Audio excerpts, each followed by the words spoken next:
உலகத் தமிழர்களுக்கு வணக்கம். நான் வெங்கிரத்னம். ரொம்ப சந்தோஷமான ஒரு செய்தி. The king is back. Dravida model shock, இப்படி தான் இதுக்கு டைட்டிலே வச்சிருக்கணும். நியாயமாக சவுக்கு சங்கர் விவகாரத்தில் புறமுதுகிட்டு இருக்கு திராவிட மாடல் அரசாங்கம். ரெண்டாவது குண்டாஸ் ஆட்சியும் அதிகாரமும் இருக்கு அப்படிங்கிற திமிரோட உச்சத்தில் ஒரு குண்டாஸ் ரத்து செய்யப்பட்டு உடனே அடுத்த குண்டாஸ் அப்படிங்கிறது போடப்பட்டுச்சு. இன்னைக்கு அந்த குண்டாஸை ரத்து செய்கிறோம், நாங்களே வாபஸ் வாங்கிக்கிறோம் அப்படின்னு சொல்லிட்டு அந்தர்பல்ட்டி அடித்து சவுக்கு சங்கர் கிட்ட திராவிட மாடல் அரசாங்கம் பணிஞ்சு போயிருக்கு அப்படிங்கிற சந்தோஷமான தகவல் அப்படிங்கிறது நமக்கு வந்திருக்கு. என்ன நடந்துச்சு? உச்ச நீதிமன்றத்தில் நீதியரசர் என்ன சொன்னார்? சவுக்கு சங்கர் விவகாரத்தில் எதனால் திராவிட மாடல் அரசாங்கம் புறமுதுகிட்டுச்சு, சரணடைஞ்சித்து அப்படிங்கிற அத்தனையும் ரொம்ப சந்தோஷத்தோடு பகிர்ந்துக்க போகிறோம். பல யூடியூப் சேனல் பார்வையாளர்கள் ஆர்வத்தோடு எதிர்பார்த்துக்கிட்டு இருந்த சவுக்கு சங்கர் வழக்கில் இன்னைக்கு நீதி நிலைநாட்டப்பட்டிருக்கு.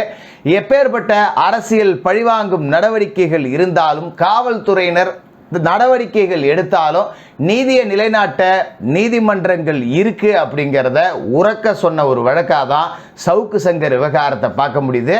நீதியரசர் பாட்டிவாலா சொன்ன அந்த தகவல்கள் எல்லாமே திராவிட மாடலுக்கு ஜுரம் வர்ற அளவுக்கு சொல்லியிருக்கார். அது எல்லாத்தையும் நாம் இந்த வீடியோவில் பார்க்க போகிறோம். எது எப்படியோ த கிங் இஸ் பேக். இனிமே அரசியல் களம் அனல் பறக்கும். திராவிட மாடல் இளவரசர் உதயநிதியை இன்னைக்கோ நாளைக்கோ துணை முதலமைச்சர் ஆக்கிடலாம், சவுக்கு மாதிரியான நபர்களை பிடிச்சி உள்ள போட்டுடலாம், யாருமே எதிர்த்து பேச ஆட்களே இருக்கக்கூடாது, வாழ்வீச்சு வேல்வீச்சு மாதிரியான நபர்களை வச்சுக்கிட்டு, ஆர்எஸ் பாரதி ஊடகங்களை வச்சுக்கிட்டு, ஆமாஞ்சாமி போட்டுக்கிட்டு, வெண்சாமரம் வீசிக்கிட்டு மீதி நாட்களை ஓட்டிடலான்னு நினைச்ச திராவிட மாடலுக்கு நீதியரசர் பாட்டிவாலா ஒரு சம்மட்டி அடி கொடுத்துருக்காரு. நீதி பரிபாலனம் இங்கே நிலைநாட்டப்பட்டிருக்கு. வாங்க என்ன நடந்துச்சுன்னு பார்ப்போம். யூடியூபர் அரசியல் விமர்சகர் சவுக்கு சங்கர் மேலே பல வழக்குகள் அப்படிங்கிறத தொடர்ச்சியாக இந்த திராவிட மாடல் அரசாங்கம் செஞ்சுக்கிட்டு இருந்தது. பெண் காவலர்களை அவதூறாக பேசினார் அப்படிங்கிற பேர்லேயே 15க்கும் மேற்பட்ட வழக்குகள், கஞ்சா வழக்கு, குண்டர் சட்டம், அதை ரத்து செஞ்ச பிறகு எந்த ஒரு கஞ்சா வழக்குக்காக அவர் ஜாமீனில் வெளிவந்தாரோ, ஜாமீன்தார் நிப்பாட்டி விடுதலை ஆனாரோ, வழக்கில் இருந்து விடுதலை அப்படின்னு சொல்லிட முடியாது, ஜாமீனில் வந்தாரோ அதே வழக்கு காரணம் காட்டி ரெண்டாவது குண்டாஸ். உச்சநீதிமன்றம் சும்மா விட்டுருமா என்ன? உச்சநீதிமன்றத்தில் இன்னைக்கு இந்த வழக்கு விசாரணை அப்படிங்கிறது வரும்போது நீதியரசர் காட்டிவாலா என்ன சொல்லியிருக்காருன்னா, நீங்கள் வாபஸ் வாங்கலைன்னா கடும் நடவடிக்கை எடுத்திருப்பேன் அப்படின்னு தமிழ்நாடு அரசை ஓங்கி குட்டியிருக்காரு நீதியரசர். அஞ்சு நடுங்கி போன நம்ம திராவிட மாடல் அரசாங்கம், இங்கே வீராவேசம் பேசிக்கிட்டு சுற்றிக்கிட்டு இருக்கக்கூடிய அரசாங்கம் ரத்து செய்யறதுக்கு முன்னாடியே நாங்களே வாபஸ் வாங்கிக்கிறோன்னு சாஷ்டாங்கமாக விழுந்துட்டாங்க. இந்த குண்டாசை மட்டும் அவங்க இன்னைக்கு வாபஸ் வாங்கலை அப்படின்னா கடும் நடவடிக்கை எடுத்திருப்பேன் அப்படின்னு நீதியரசர் சொல்லியிருக்காரு. சவுக்கு சங்கர் மேலே வேறு எந்த வழக்குகளும் இல்லைன்னா உடனடியாக அவரை விடுதலை செய்யணும் அப்படின்னு அழுத்தம் திருத்தமாக சொல்லியிருக்காரு நீதியரசர்.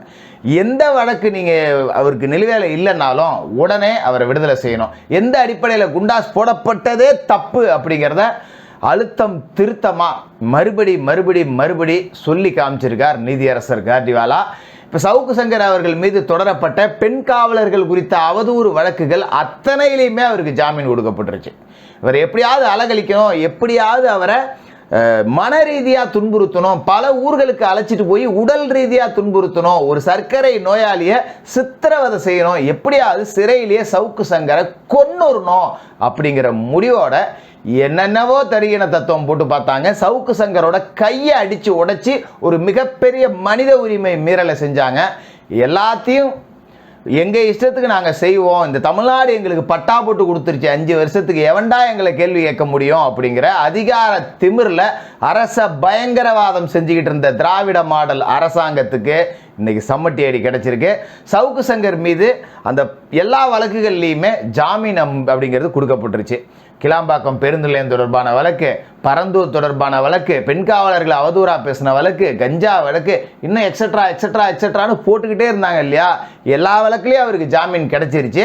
எங்கே அவர் வெளியே வந்துடுவாரோ அப்படிங்கிற பயத்தில் நடுங்கிக்கிட்டு தான் ரெண்டாவது குண்டாஸை அவசர கதியில் போட்டாங்க. இப்போ அந்த ரெண்டாவது குண்டாசும் உடைஞ்சிருச்சு. சவுக்கு சங்கர் வெளியில் வரார். சரி, சவுக்கு வந்த பிறகு அப்படின்னு நீங்கள் கேட்கலாம். சவுக்கு சங்கர் வெளியில வந்த பிறகு சவுக்கு மீடியா செயல்படுமா? நிச்சயமா 100% முன்பிருந்த சவுக்கு மீடியாவை விட 1000 மடங்கு முழு வேகத்தோடையும் பயங்கரமான உரையாடல்களோடையும் அரசியல் அரட்டையோடையும் சவுக்கு மீடியா தொடர்ச்சியா மக்களுக்காக குரல் கொடுத்துக்கிட்டே இருக்கும். திராவிட மாடல் அரசாங்கம் சவுக்கு சங்கர் உள்ள போன பிறகு செய்த அத்தனை தில்லுமுள்ளுகளும் வெளியே வரும். ஆம்ஸ்ட்ராங் கொலை வழக்கு தொடர்பா இத்தனை ரவுடிகள் கைது செய்யப்பட்டிருக்காங்க, இத்தனை அரசியல் பிரமுகர்கள் கைது செய்யப்பட்டிருக்காங்க, 4 என்கவுண்டர்கள் தமிழ்நாட்டில் நடந்திருக்கு. அந்த 4 என்கவுண்டர்களோட வரலாறை சவுக்கு வந்து வெளுத்து விடுவார் அப்படிங்கிறதுல எந்த விதமான மாற்று கருத்தும் இல்லை. அதேமாரி கள்ளக்குறிச்சி கள்ளசாராய மரணங்கள் சவுக்கு சங்கர் வெளியே வந்த பிறகு உப்பு தின்னவன் தண்ணி குடிச்சே தீர்வான் அப்படின்னு செஞ்சு காட்ட போறாரு. சவுக்க எப்படியாவது உள்ளேயே போட்டு தள்ளுங்க, அவனை பாத்ரூம்ல வலிக்க வைங்க, அவனெல்லாம் செயலியே வச்சு மேட்ரை முடிச்சு விடுங்க அப்படின்னு சொல்லிட்டு வெறும் 200 ரூபா காசுக்கு, ஜஸ்ட் 200 rupees ஒன்லி, வெறும் 200 ரூபாய்க்காக நம்ம திராவிட முன்னேற்ற கழக கொத்தடிமைகள் குழு அப்படின்னு ஒன்று இருக்குல்ல, இவங்க எல்லாமே அரபரத்துக்கிட்டு இருந்தாங்க. பாவம் இப்ப மூஞ்சிய எங்க திருப்பி வச்சுப்பானோ தெரியல.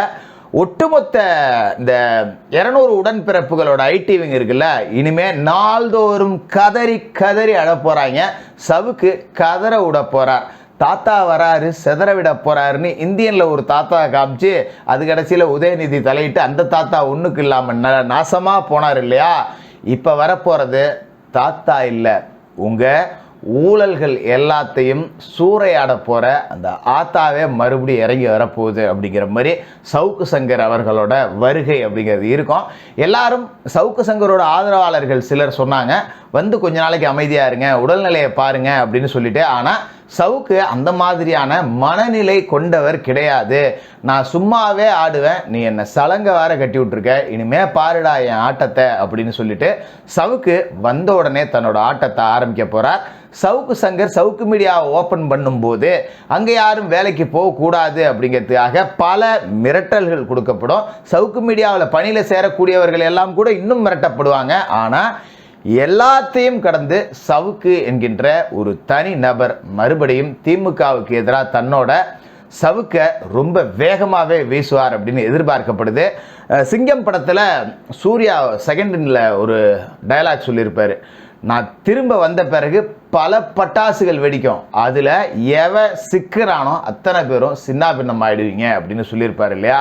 அதே டயலாக்கு சவுக்கு சங்கருக்கு நிச்சயமாக பொருந்தும். சவுக்கு வருவார், பல அரசியல் பட்டாசுகள் வெடிக்கும், திராவிட மாடல் செதஞ்சு சின்னாபின்னமா போகும் அப்படிங்கிறது தான் மிகப்பெரிய எதிர்பார்ப்பு. அதை செஞ்சு காட்டுவார் அப்படிங்கிற நம்பிக்கையோட சவுக்கு சங்கர் அவர்களை மறுபடியும் அரசியல் களத்துக்கு வருக வருக வருகன்னு சவுக்கு மீடியா நேயர்கள் சார்பாகவும் சவுக்கு சங்கரோட ஆதரவாளர்கள் சார்பாகவும் வரவேற்று ரொம்ப சந்தோஷத்தோட த கிங் இஸ் பேக், நாயகன் மீண்டும் வரார், 8 திக்கும் பயந்தானோ தெரியாது, திராவிட மாடலுக்கு பயந்தான் அப்படிங்கிறது உறுதியாக தெரியும். சவுக்கு வரட்டும், வீசட்டும், வெல்லட்டும்.